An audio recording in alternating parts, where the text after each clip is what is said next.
I guess first off, Aaron, I would love to hear about kind of the first thing that I knew you for, which was Masterclass, and how you got the idea for it, and just how you got it off the ground. So it's funny because Masterclass was actually my third business. I'd sold two before that. And I mean, originally it's certainly my inspiration for it was I wanted to make this sort of documentary series in 2010 about how creative people actually do the things they do. Because way back then, I wrote a list of who I'd want to learn from. And it was people like Steve Jobs, J.D. Salinger. One of them was Hans Zimmer, Annie Leibovitz, and James Cameron. And what's so cool, we ultimately did many years later when I teamed up with David and we did, developed this whole thing together. We did actually get Annie Leibovitz, Hans Zimmer, and James Cameron. I actually directed the Hans Zimmer one myself. Masterclass was really fascinating. In many ways, it's a thing that David and I wanted to just make for ourselves. We thought this should exist. Why should it not? And how does Aaron Sorkin actually write an episode of The West Wing? This idea of sort of democratizing access to genius was just so exciting. All these great conversations that people get to have one-on-one. Well, how do you bring that to a large audience? Actually creating that it's much easier said than done. It definitely started out with those first 7 months of him and I just in a borrowed office space, just calling Hollywood and being, asking people if they'd work with us. And James Patterson was the first one to fully commit. And that was amazing because at the time, online education wasn't high production value, right? It was sort of webcams in classrooms, this sort of thing. And we shot it with Bill Guttentag, who's a 2-time Academy Award winner, and came out with this beautiful set of footage where there's like a drone in New York City. This is back when that was legal to do before the FAA clamped down. And I cut this trailer together from it. And then we were able to show people and they could really understand, hey, this is something different. This is something that is capturing a legacy and really opening up somebody's knowledge to the rest of the world. And then kind of the rest is history, right? It was an absolutely fantastically wild ride. I had the bizarre combination role of creative director. So I was doing everything from, overseeing branding to trailers to literally directing them myself. And then also I was CTO, which led to hilarious situations like me interviewing Christina Aguilera on camera and then in between reloading film, trying to fix the CSS on the homepage so the website didn't go down. That's Masterclass. And rarely, I think rarely do you get to just dream something up and then have it really deliver all the way to the point that David and I got to learn how Aaron Sorkin wrote The West Wing. And this was just one of those sort of example things where it's like, wow, what if you could really do that? And now everyone can. The hardest part must have been getting getting James Patterson, that first name. How do you get such big names to agree to do this? It's a big time commitment to teach a course. I mean, even getting to a no can be really difficult, right? Because if you're going through agents, this sort of thing, you might not hear back from anyone, right? Being just sort of two unknowns, working on this. The trick is to basically go through any channel you can possibly think of. Do they have a production company? Do they have a clothing company? And what's interesting is the people that run those for these, celebrities have a sense of their personality. When you talk to the studio head for James Patterson, for example, they know that he likes this sort of thing, right? He works with co-authors, so he likes teaching about writing. And that's kind of the way you can first get in. The other thing is you think about it like casting a movie. So we actually got a lot of great advice from Sarah Finn, who does the Marvel movies. And it was, how do you cast a movie? How do you go from, I've got this idea and it's this old comic book called Iron Man, right? And then maybe there can be some celebrities involved, right? How do you go from that to Robert Downey Jr. in this thing? Well, it's a lot of kind of getting these commitments from people and being able to talk to other people about it. And that's exactly what happened for us too. And with James Patterson, that was sort of the thing that broke it loose, because then it was this best-selling author plus the trailer. And then we got Serena Williams, Usher, Annie Leibovitz, Dustin Hoffman. Once you've got that together, it's a thing. Now, what's interesting is we went from just talking to everyone, and my co-founder David's very good at this networking side of it and going out and getting to these people.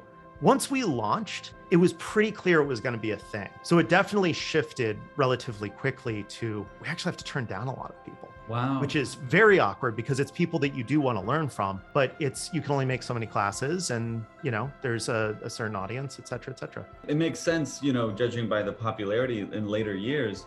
Do you have a favorite that ended up teaching a course? It's funny for me because I have so much sort of beyond the frame knowledge.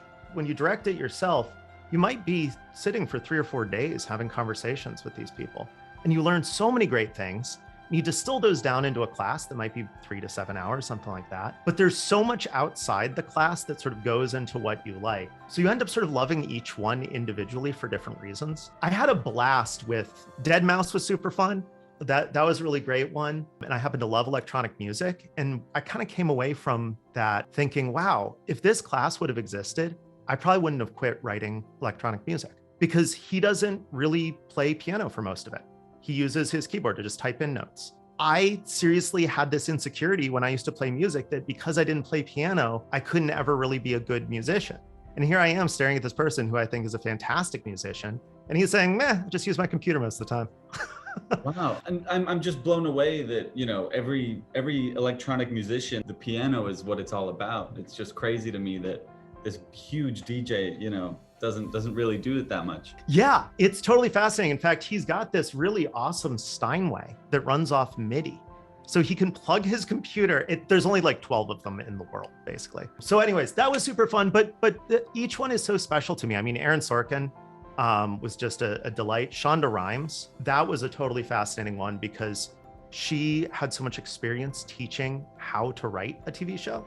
Because when you put another showrunner in charge of your show, you really need to be able to teach them everything you know. So it was just like, so how do you do this? And it was just 3 days later, and that's how you write a TV show. So I don't know. And then Werner Herzog, I think, was very influential for me because I wasn't planning on directing these myself. I was planning on just creative directing the courses. He pretty hilariously, we were at lunch and we said, Werner, who do you want to ask you the questions? Usually it needs to be someone you're comfortable with. And he's like, sort of thinking of names. And he looks between us and he just points at me and he goes, you will ask the questions. You have an expectant face that makes me feel I must deliver. I just did a terrible Werner Herzog accent. I'm sorry, Werner. But it was awesome because then he stared me down for 10 seconds and I was just like, I guess I'm doing it. Like I had no intention of doing this. I learned how to properly direct from, people like Bill Guttentag, Jay Roach, who did Dustin Hoffman, and then Werner. And I'd use the things that he taught the next day on set. So it's tough. I really do love so many different ones in different ways. I found Serena Williams, her understanding of the mental sort of fortitude that you need to accomplish extraordinary things was really helpful because it was exhausting launching that company. When we'd ask her questions like, what do you do when you're down points? And she said, you just focus on the next point, and then the next one, and then the next one. And it's so helpful because you think there's some crazy magic there, but the answer is actually really simple and maybe not easy. Focus on the next point, the next point, the next point, the next point. And that's basically what we did up until launch. So that must have been incredibly inspirational. Now you have Outlier.org, which has a lot in common with Masterclass. They're both kind of in the ed tech sphere, more or less. It seems like Outlier.org even more so. What made you want to leave Masterclass and then eventually found this startup? Yeah, so my hope with Masterclass is that we'd create something that 100 years from now would be out collecting sort of the genius ideas and democratizing access to them. And, we got it to a really good spot. And I was able to take a very much needed year off, actually. As you might expect, running creative product and engineering plus doing your co-founder duties is exhausting. So I ended up going out and thinking, hey, do I even want to do another company? Do I want to go and go back and get my PhD? I don't know. But what I did know is that I was missing a lot of information about the world is. I'd never been to India, I'd never been to China or East Africa or Eastern Europe. So I just got a one-way ticket and said, okay, let's do this thing. Now, this is an amazing excuse to go have an adventure and learn scuba diving and take a glider over the Alps and all sorts of other fun stuff. But in those travels, I was thinking about, do I want to do something next? And it actually took me quite a while to get around to, okay, if I do, what is that thing? because at the time it was very much, no, I'm not naive when it comes to this anymore, right? That was my third startup. A lot of my first two startups went into the ability to do Masterclass. For my second startup, understanding what a consumer brand was and how to make people like it. And also what sort of this artistic and creative cohesion was. And for my first company, I mean, that was the hard knocks of business and the out of the gate of college. When traveling the world, I saw that my personal story, this growing up in the middle of the woods in northeastern Oregon and going to school at Boston University and having education change my life, was not that unusual, and that access to it was. So what's interesting is I think people see similarities between Outlier and Masterclass, partly just because of this very glossy look that happens to be the artistic style I like. So some of that is just like the way I see the world. I mean, the background obviously behind me is designed by my team. And we all have this nice vision that we were able to come together around. When it comes to Outlier, it's there's a cinematography magazine that quoted our DP as saying, it's Hogwarts meets Blade Runner, which I'm like, yeah, there you go. So with Outlier, it's very much a personal mission for me to improve education, to provide the thing that I didn't have growing up, which is really access. It's not to replace any system or anything like that. It's to give an option where there isn't an option. Now, under the hood, they're vastly different companies. The overall goal too, like with Masterclass, we're unearthing knowledge that you can't get anywhere else. Like there is nowhere where you can find out how Aaron Sorkin writes The West Wing. I mean, who knows? There might be now this sort of thing, but these people, sometimes it is the only place they'll ever say this, and that's amazing. So if you get a couple things that fundamentally change the way you look at your profession, incredible. Outlier, completely different.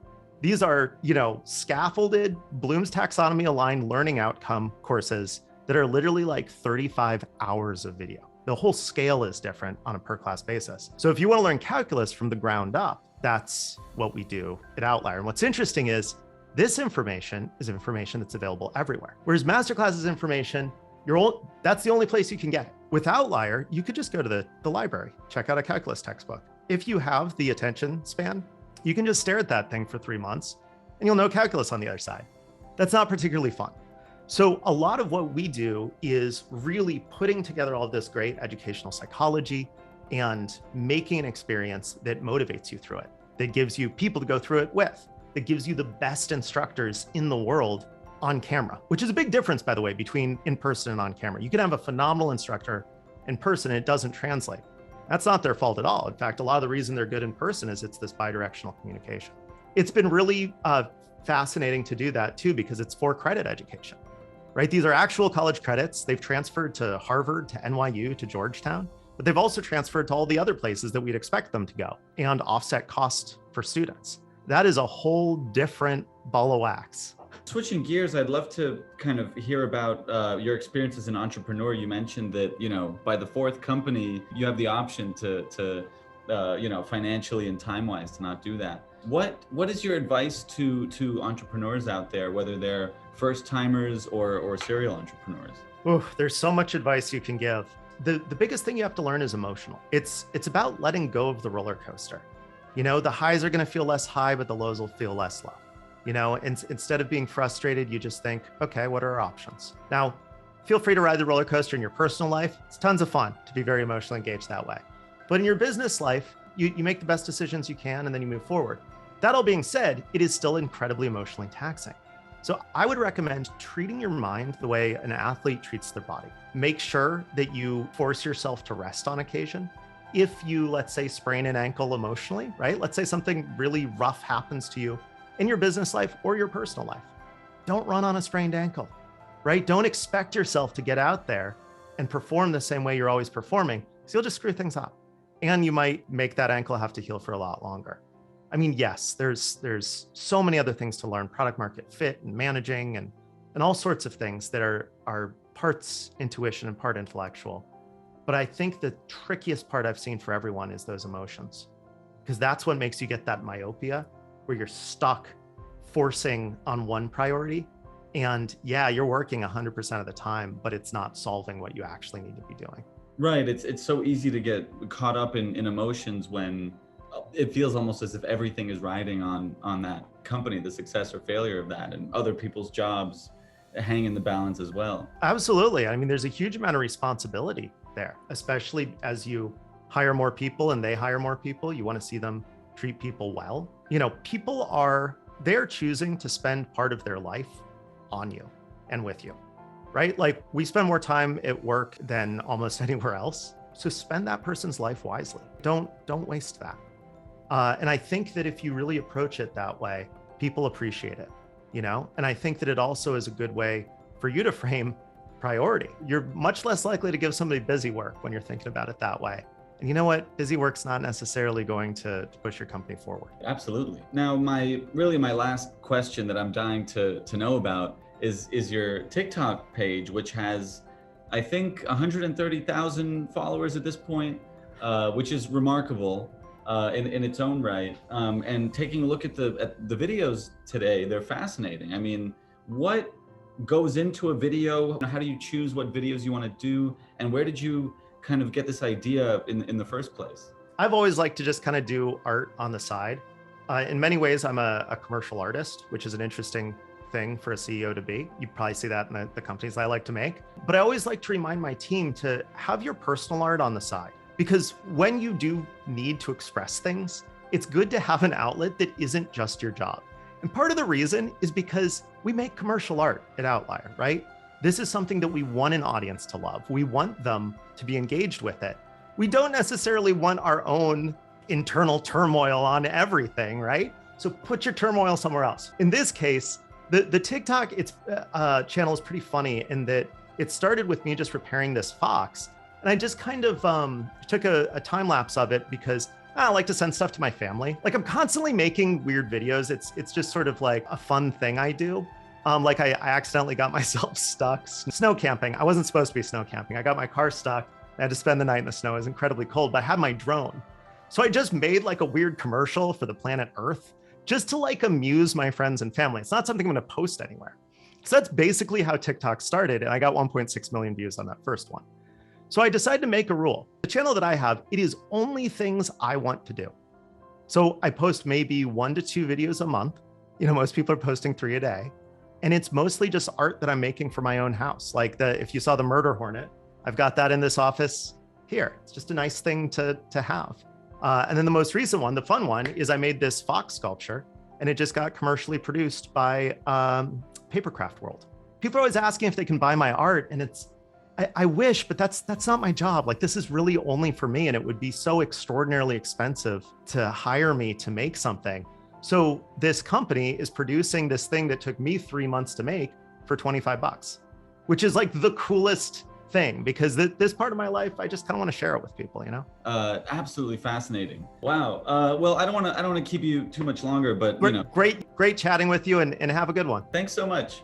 Have a good one. Bye-bye. Take care.